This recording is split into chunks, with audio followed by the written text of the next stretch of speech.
Welcome back. Today we're going to talk just a little bit about the station wagon that we're working on. This is my personal car. It's a 62 Chevy 2.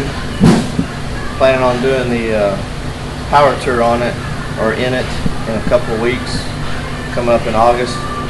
So we're kind of thrashing on getting the exhaust and turbo system finished up on it. A little bit about the car. It's a Church Boy Racing front suspension, their subframe connectors, their leaf spring kit. It has a quick performance 9-inch forward with some 389 gears. We've put a 6-liter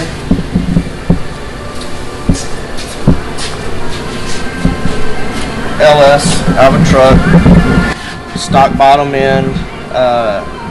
We've put a cam package from Texas Speed set up for the turbos, some valve train upgrades.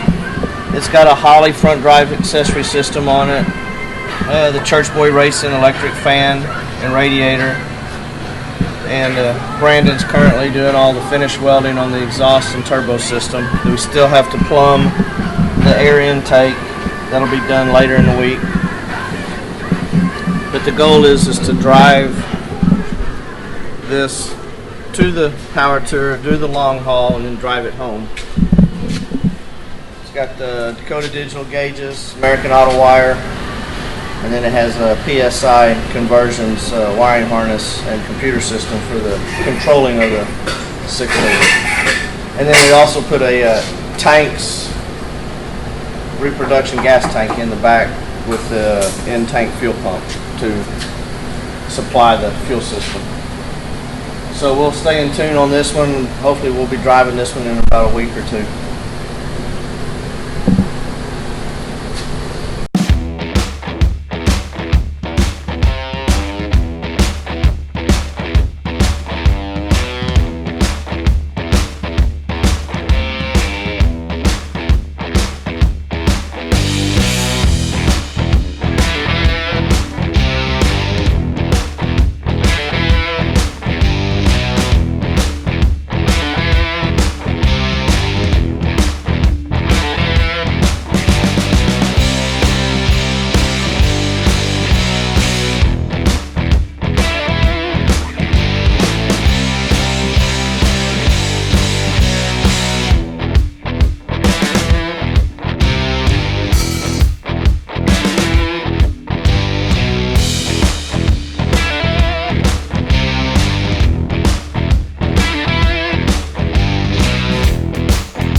here, go 4-inch, do a little cut out, go right to the turbo. Have the same thing over here, just be down into it, and do it that way rather than having a 2-inch. You know, I think that would be better if it came off of here and went straight to the 4-inch.